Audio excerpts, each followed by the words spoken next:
Hello everyone, Assalamu alaikum. It's your host Kelly, and I'm excited to have you join me for another episode of the Rising Convert podcast. In today's episode, I'm going to tell you how it is that you can have a day of fun without missing prayer. When I was thinking about this, I was thinking about the time that I first came into Islam. I was trying to juggle my friends who are non-Muslim, by the way, because at this time in my life, I was living in BC, in my home, with my mom and with all my friends. And I was also trying to think about how it is that I can make it seem that the world doesn't revolve around me, because when you hang out with friends who are non-Muslim and you're all planning a day of fun and you're thinking about what it is that you can do to escape for a minute to go pray, then you think about the location, and then you think about what should I do? What can I bring? How am I supposed to make things work for myself? It's hard and it can be very stressful, and it can take away from having a very fun day.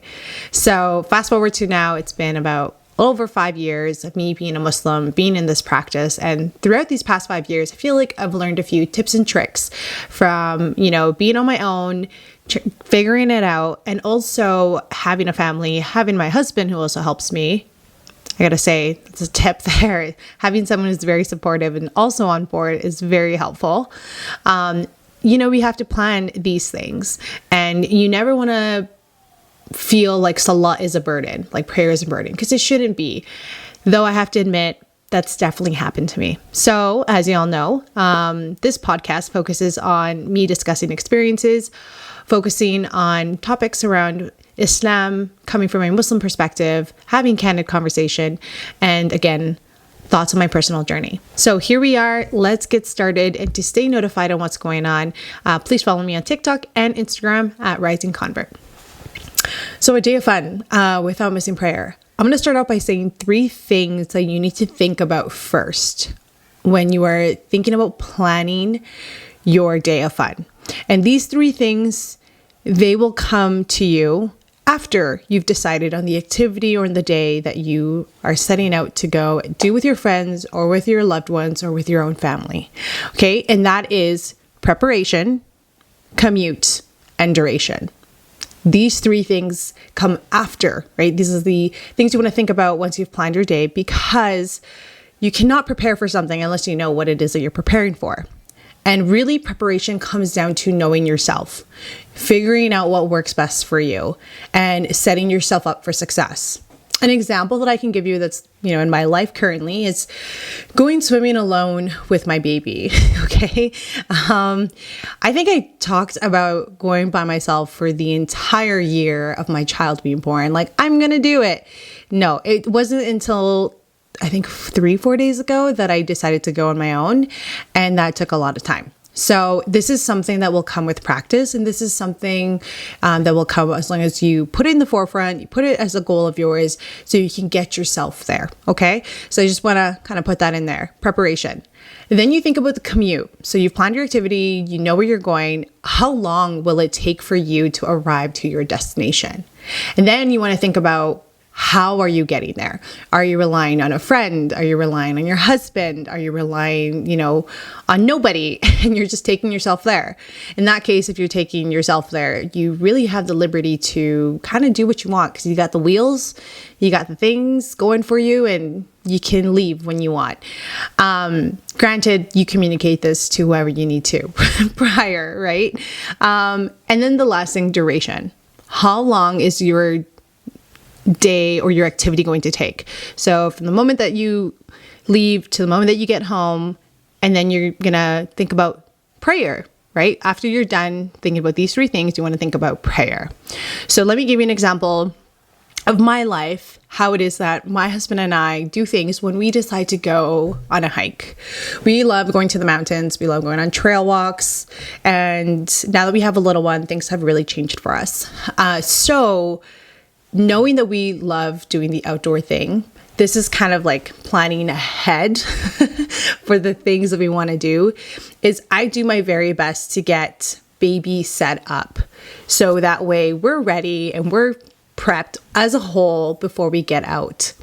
Now, when it comes to the actually activity, which is going to the trailhead, most of the time I'm looking at the trails. So I see how long the trail is, the level of difficulty, this is getting like really into the details of what we're doing, but it all really does help, and it all really makes all the difference. Okay, so yeah, I look at the duration, look at how the difficulty level, then I look at how long it's going to take from us to get from our home all the way to the trailhead. And usually my husband chimes in and supports in that area because he's good with the road, and he's usually doing all the driving. So we figure that out first.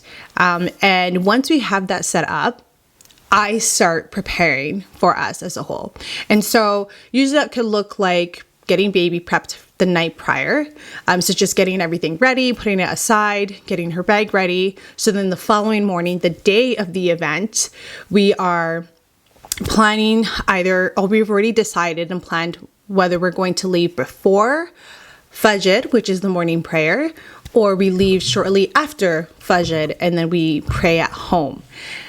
Depending in the time of the year that we're going for this trailhead, we will determine if we're going before or after Fajr. So then we head out, we go to the trailhead. Once we're there, we then think about the afternoon prayer, which is Dhuhr and Asr. So we always plan to either get to the trailhead shortly before it's time for Dhuhr prayer, or we usually end up staying, if we need to, at home until Dhuhr prayer, and then we make our way to the trailhead. And this is how we plan around prayer time, because we already know how long the trail is. We already know how far it's going to take for us to get there. So we're aware of the distance, and then we're aware of the time.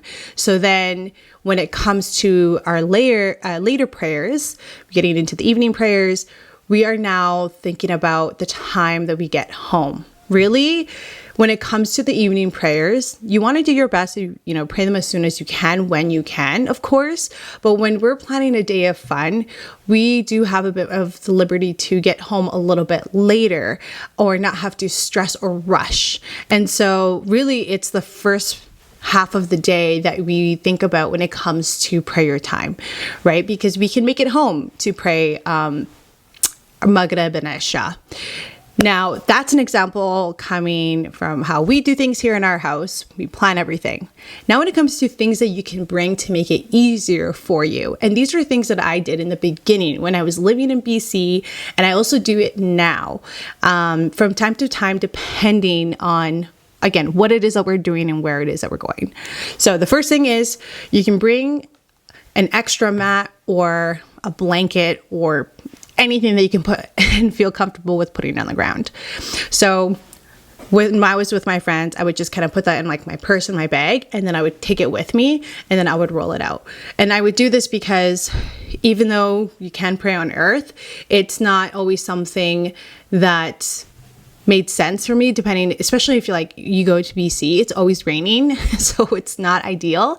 And you don't want your clothes to get wet. So I would put it in my purse. Here, when we go on a day to the river, to the lake, or wherever it is that we're going, even on the trailhead, we'll bring an extra mat, an outdoor mat, and we'll just lay it out and we'll pray. And that's a nice to have. It just makes it easier and you feel more comfortable. And sometimes when we think about prayer, I feel like comfort is something that we can lean into, and it's okay to want to have, because we're humans and that's just how we sometimes work, and that's just how we want to feel. It makes us actually also want to do the things that might seem dreadful or like a burden at the time. So bring an extra mat. Then clothes. This is actually something that I did a lot of when I was with my friends. I would always bring extra clothes. And when it comes to purity, which is a big part of, your prayer, you want to have those extra clothes in the case that your clothes are no longer pure.